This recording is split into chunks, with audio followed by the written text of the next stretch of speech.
Assalamualaikum warahmatullahi wabarakatuh.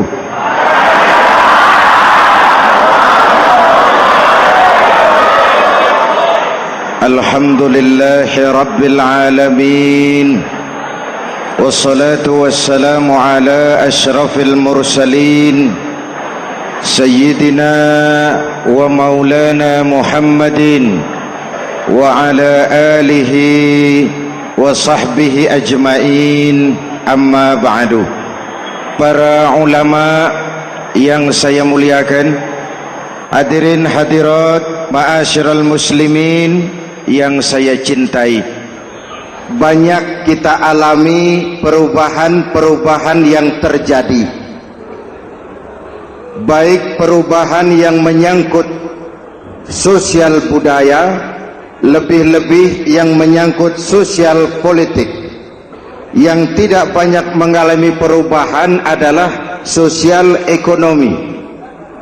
Bahkan angka kemiskinan kita naik menjadi 3/5 dari total penduduk kita hidup di bawah garis kemiskinan, dan 20% diantaranya miskin mutlak. Perubahan-perubahan yang terjadi menyadarkan kita kepada kebenaran Al-Quran ketika Allah menyatakan wa tilkal ayyamu nudawiluha bainan nas. Hari itu kami putar di antara manusia. Ada saat datang, ada waktu pergi. Ada hari lahir, ada saat kembali, ada waktu dilantik, ada saat menyerahkan jabatan. Hari kami putar di antara manusia dan hidup cuma sekadar menunggu giliran. Soalnya kemudian di tengah perubahan-perubahan yang terjadi begitu cepat, what must we do now?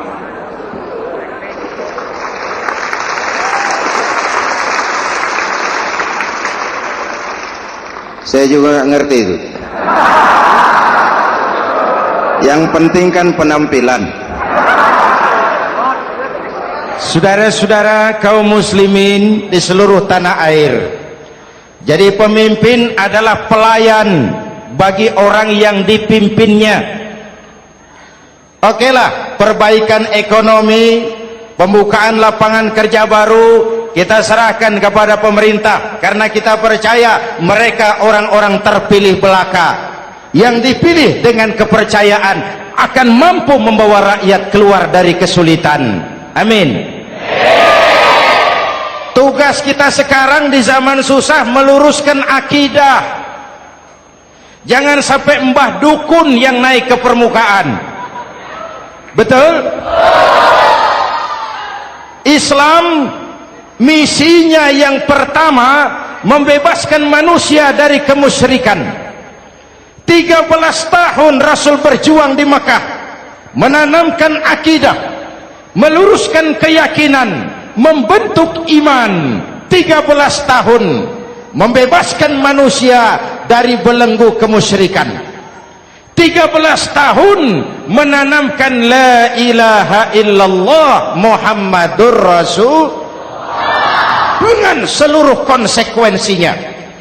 Kalau saya yakin tidak ada Tuhan selain Allah, saya tidak akan minta tolong kecuali hanya kepada Allah. Saya tidak akan pernah takut kecuali hanya kepada Allah. Saya tidak akan menggantungkan hidup kecuali hanya kepada Allah. Saya tidak akan minta rizki kecuali hanya kepada Allah. Saya tidak akan melarikan persoalan kecuali hanya kepada Allah. Kalau konsekuen dengan keyakinan ini, mbah dukun nggak dapat tempat.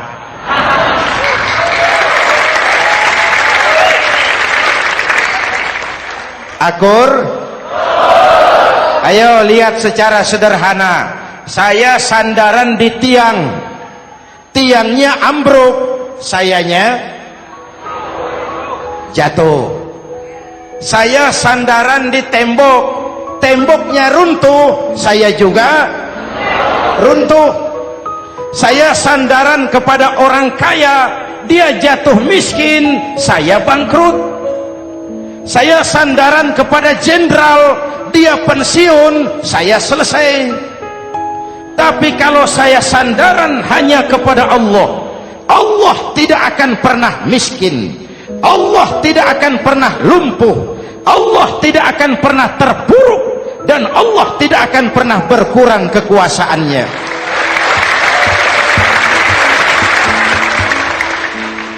Maka umat Islam, sesulit apapun zaman yang kita hadapi, Allah juga tempat kita bersandar. Jelas? Selama ini kita iman dalam ucapan, tapi sekuler dalam perbuatan. Di masjid ada Allah, di kantor Allah tidak ada, maka korupsi merajalela.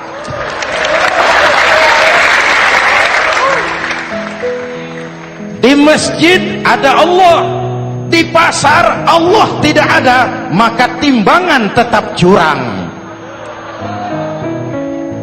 Kita iman dalam ucapan, tapi sekuler dalam perbuatan. Oleh karena itu, sesulit apapun zaman yang kita hadapi, iman jugalah pegangan kita, Allah juga tempat kita bersandar. Boleh zaman berubah, akidah jangan sampai goyah. Karena iman kita hidup, untuk iman kita berjuang, dan dalam iman kita ingin kembali menghadap Allah Subhanahu.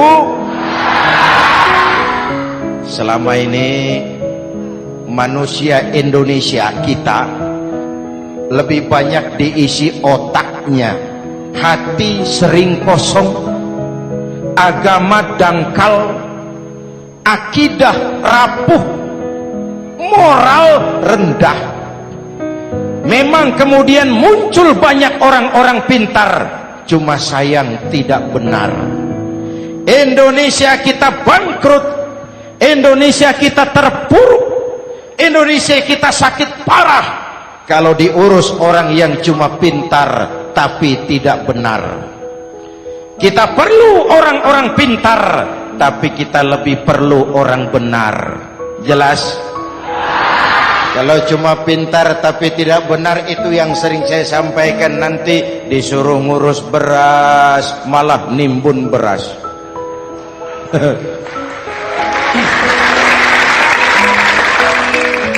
Disuruh ngurus laut malah jadi bajak laut. Disuruh ngurus hutan rame-rame jadi orang hutan. Jutaan hektar hutan Indonesia kita ini merupakan kekayaan sumber daya alam kita yang harus digunakan bagi sebesar-besar kemaslahatan rakyat.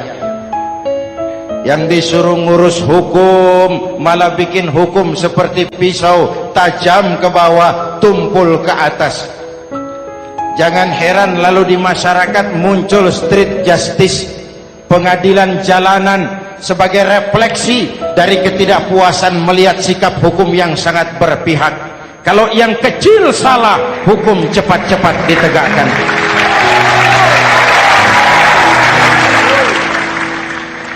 Lihat saja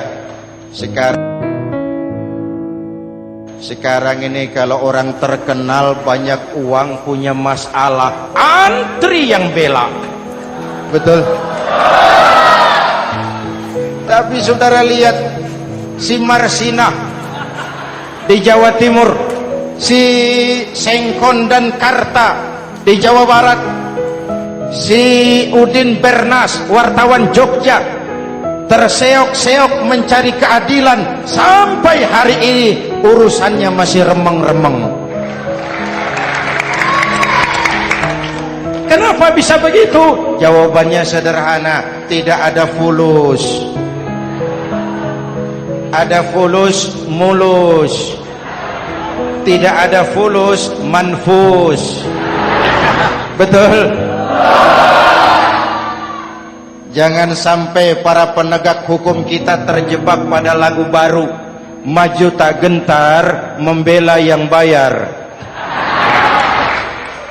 Biar bertentangan dengan nurani, biar bertentangan dengan public opini, biar bertentangan dengan rasa keadilan. Siapa yang bayar itulah majikan, mau benar atau salah belain terus. Kalau seperti inilah hukum kita, mafioso keadilan akan tetap gentayangan. Hadirin yang saya hormati, 13 tahun beliau berjuang di Mekah, meluruskan keyakinan, memantapkan akidah, meneguhkan iman. Dari situ segalanya dimulai, dan ke situ segalanya akan menuju. Intan paling mahal, mutiara paling berharga, tidak lain adalah nilai-nilai keimanan. Kalau itu sudah tergadai, apalagi yang bisa kita banggakan dalam kehidupan ini? Kita merasa harta kita berharga, belum ada artinya ketimbang iman.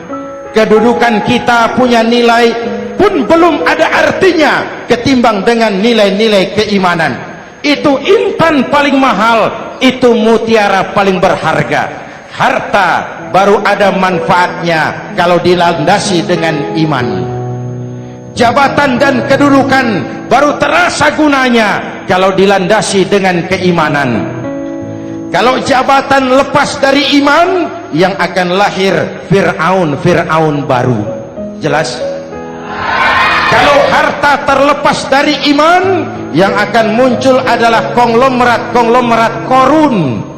Kalau ilmu pengetahuan terlepas dari nilai dasar keimanan, maka yang akan muncul adalah ilmuwan pelacur yang menyalahkan yang benar, membenarkan yang salah untuk kepentingan pribadi.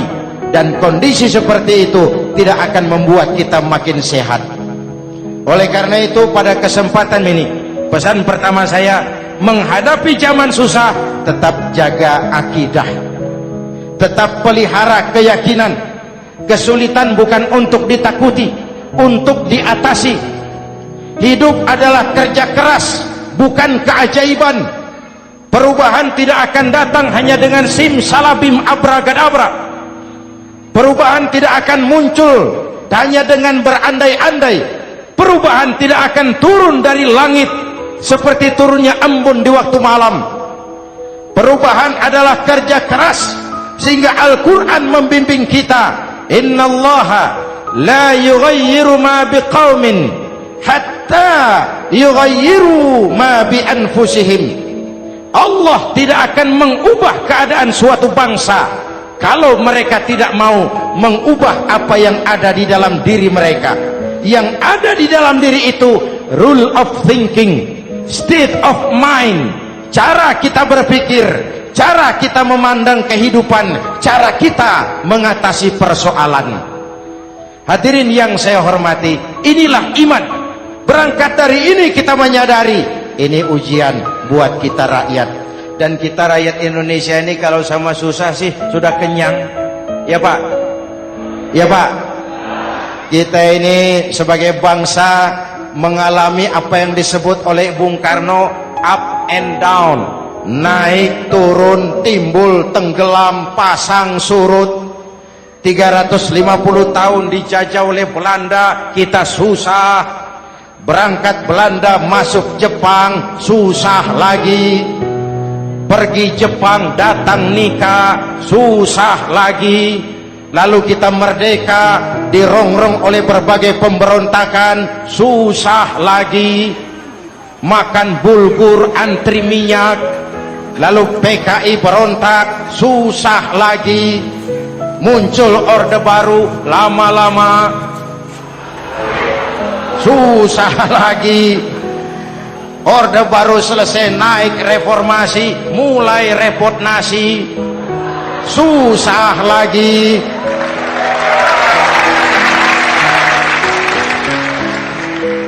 Kalau susah kita ini sudah akrab, sudah intim.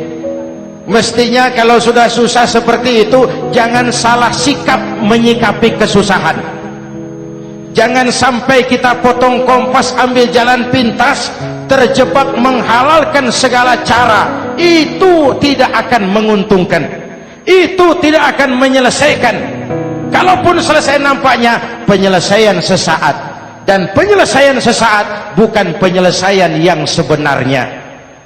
Karena itu tetaplah dalam koridor keimanan. Boleh zaman berubah, akidah jangan sampai goyah. Silahkan masa berganti, tapi keyakinan jangan mati. Sekali la ilaha illallah sampai tetes darah paling penghabisan, tetap la ilaha illallah. Sanggup? 3 orang. Sanggup? 21. Sanggup? Kalau sanggup kita harus konsekuen. Saudara-saudara di seluruh tanah air, misi yang kedua dari Islam setelah membebaskan manusia dari kemusyrikan, membebaskan manusia dari ras diskriminasi, mengikat manusia dengan tali akidah. Sebelum Islam datang, manusia dibedakan oleh warna kulit, manusia dibedakan oleh faktor keturunan, manusia dibedakan oleh faktor harta dan benda. Adalah Rasul yang mengajarkan, innallaha la yanzuru ila suwarikum wala ila amwalikum walakin yanzuru ila qulubikum wa a'malikum. Allah tidak melihat potonganmu, Allah tidak melihat hartamu. Yang Allah lihat itu adalah hatimu dan amal perbuatanmu. Jauh sebelum Amerika teriak-teriak membanggakan apa yang mereka sebut sebagai Declaration of Independence, Nabi sudah mengajarkan kepada kita semua, annas kulluhum li Adam wa Adam min turab la fadla li arabiyyin ala ujamiyyin illa bittaqwa. Seluruh manusia berasal dari Adam. Adam diciptakan dari tanah. Tidak ada kelebihan Arab dengan yang bukan Arab kecuali takwanya. Jauh sebelum Amerika mencanangkan bahwa semua manusia dilahirkan sama, that all men are created equal. Jauh sebelum itu Islam sudah membebaskan manusia dari ras diskriminasi. Apa dalam konteks kekinian menghadapi zaman susah tetap jaga kerukunan? Ya Pak, ya Bu, oi Bu, menghadapi zaman susah tetap jaga kerukunan, baik antar umat seagama, antar umat beragama, maupun antar umat beragama dengan pemerintah. Menjaga kerukunan. Jangan saling sikat sikut di antara kita. Sebab kalau sudah rukun, saya ajak berhitung, 1 ditambah 1 sama dengan, itu matematika namanya, hasilnya pasti. Tapi angka sosial hasilnya aneh. Saya ubah jadi angka sosial. Ayo kita berhitung lagi.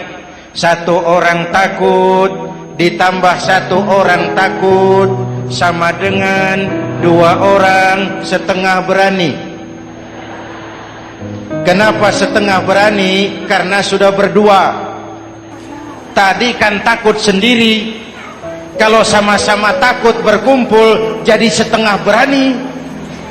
Kalau ditambah 1 orang takut lagi, 1 orang takut ditambah 1 orang takut ditambah 1 orang takut sama dengan 3 orang berani. Kenapa jadi berani? Karena sudah bertiga. Kita yang lemah, kita yang marginal, kita yang dikucilkan, bahkan kita yang dilecehkan, kalau mau rukun kita akan kuat dan tidak bakal dipermainkan orang.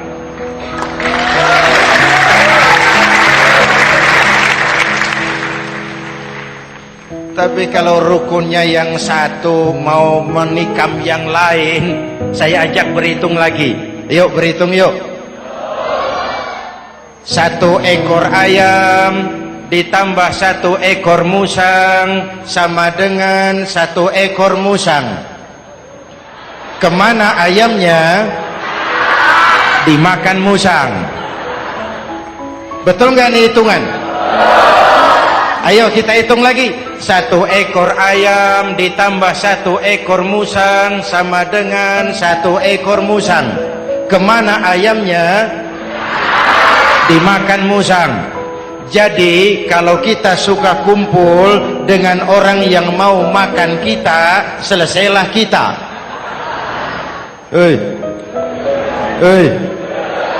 Maka kalau merasa kita ini ayam, yuk kumpul sama-sama ayam, pulang ke kandang ayam. Kalau ada ayam kumpul ke kandang musang, itu namanya ayam minum baygon. Jelas? Menjaga kerukunan. Pertama, antar umat seagama, sesama muslim harus saling menjaga, harus saling memelihara.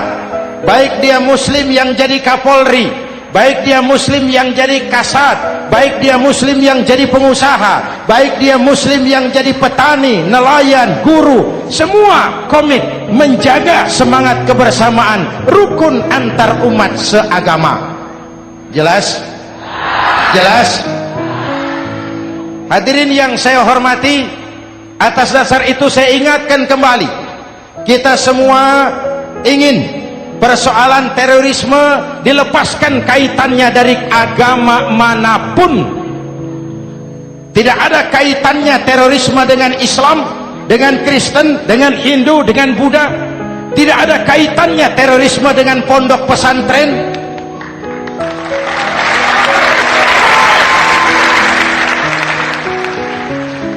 Jangan sampai pesantren jadi kambing hitam.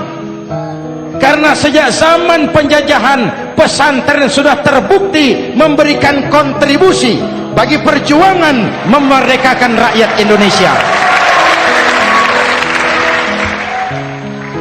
Rukun antar umat seagama. Yang kedua, rukun antar umat beragama. Islam ini rahmatan lil. Jangankan manusia walaupun berbeda agama, binatang saja dihormati. Ada hadis, fa iza zabahtum fa ahsinuz zibhata. Kalau kamu menyembelih hewan, sembelihlah dengan cara yang terbaik. Jangan menyembelih ayam dengan pisau tumpul. Itu namanya tidak berperi kebinatangan. Yang kecil lagi, saudara buka babul istinja, makruh buang air kecil di tanah yang berlubang. Sebab apa? Pertama, menjaga kesehatan. Siapa tahu di lubang yang saudara buang air kecil itu ada gas beracun. Kalau tidak, melindungi binatang yang ada di dalam lubang. Siapa tahu di lubang yang saudara buang air kecil itu ada semut sedang rapat membahas terorisme. Apa dosanya lalu mati dikencingi? Ini namanya rahmatan lis semut. Binatang saja dilindungi. Maka perbedaan agama tidak harus menyebabkan kita bertolak belakang. Perbedaan agama bukan alasan untuk saling bermusuhan. Apalagi kita sudah menyadari tentang kemajemukan kita, tentang kebinekaan kita, tentang keragaman kita. Rukun antar umat beragama, saling menghormati, saling menghargai, tapi tetap dalam batas lakum dinukum. Lalu rukun antar umat beragama dengan pemerintah. Hadirin yang saya hormati, yang benar kita dukung, yang salah kita perbaiki dan kita tegur menurut cara-cara yang diajarkan oleh agama kita. Dan sholat berjamaah, pendidikan bernegara yang paling bagus. Tadi kita sholat ada imam, ada makmum, betul? Makmum wajib ikut imam kalau imam benar sholatnya. Rakyat wajib ikut pemimpin kalau pemimpin benar mimpinnya. Masyarakat Islam ini loyal. Masyarakat Islam ini bukan pemberontak. Masyarakat Islam ini taat dan setia. Kapan? Kalau imamnya benar. Imam takbir, makmum. Imam ruku, makmum. Imam i'tidal, makmum. I'tidal. Imam sujud, makmum. Tapi kalau imam keliru, mestinya imam ruku malah sujud. Salah imam ini. Tegur. Siapa yang wajib negur? Makmum yang saf terdepan. Anggota DPR.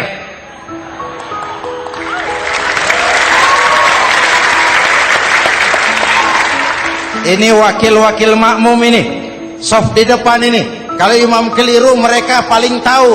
Ngomong, tegur. Bagaimana negurnya? Ada aturan main. Mestinya ruku, imam sujud. Salah ini imam. Subhanallah. Kan begitu negurnya. Betul? Tidak boleh juga imam keliru, makmum emosi. Main pegang. Woi, makmum salah. Hoi, hoi.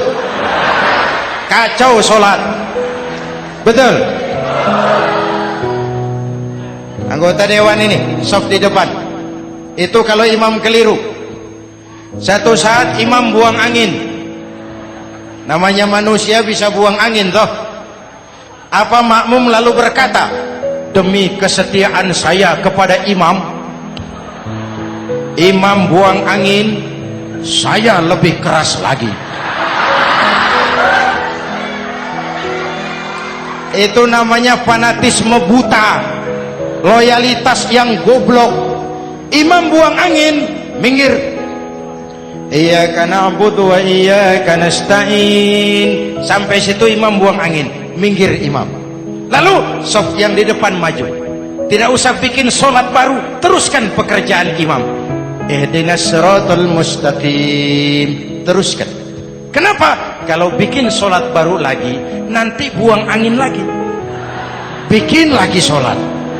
Kapan selesainya sholat?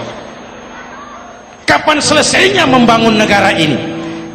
Yang penting imam tahu diri, buang angin, minggir.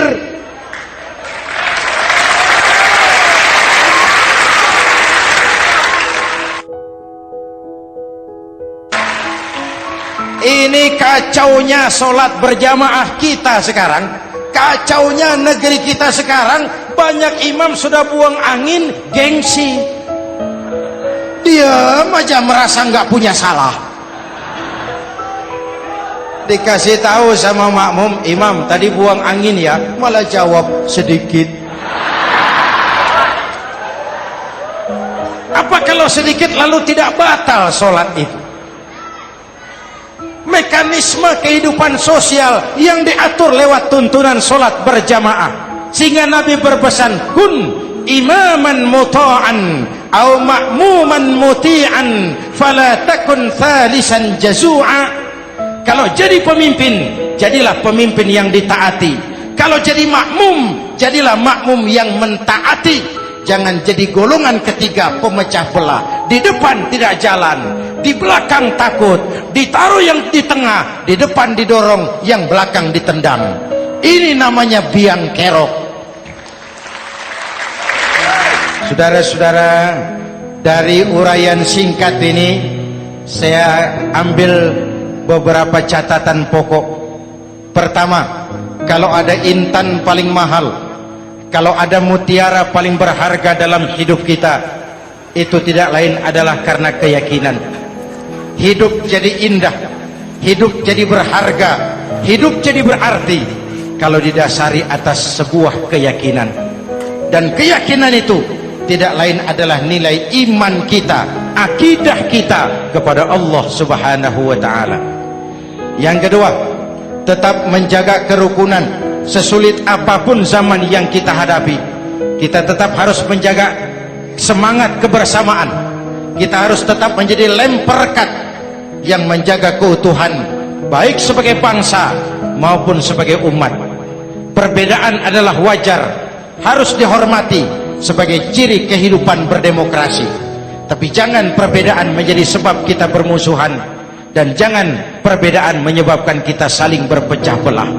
Hormati perbedaan, jangan perbedaan dipandang sebagai permusuhan.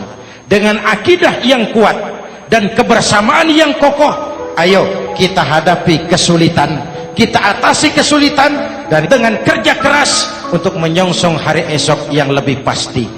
Mari kita Fatihah, semoga Allah memelihara kita bangsa Indonesia. Ala hadhihi niyah wa ila hadratin Nabi. Al-Fatihah.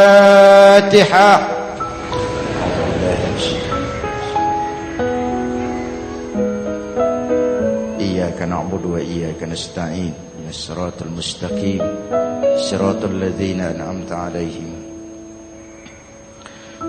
Bismillahirrahmanirrahim. Amin. Alhamdulillahi rabbil alamin.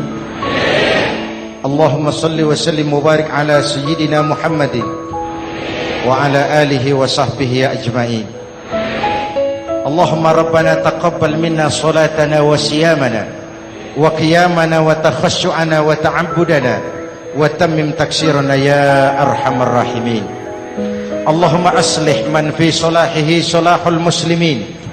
Allahumma ahlik man fi halakihi salahul muslimin. Allahumma rabbana la tu'akhizna in nasina aw akhtana. Rabbana wa la tahmil alaina isran kama hamaltahu ala alladhina min qablina. Rabbana wa la tuhammilna ma la taqata lana bih. Wa'fu 'anna waghfir lana warhamna anta maulana fansurna 'alal qaumil kafirin.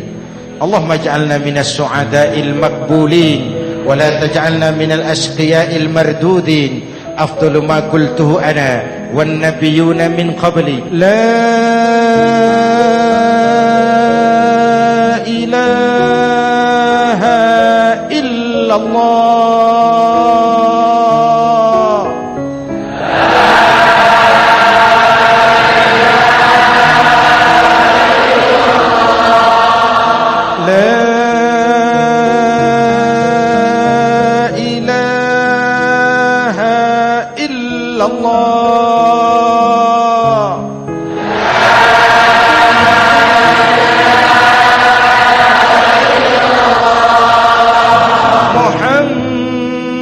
Muhammadur Rasulullah.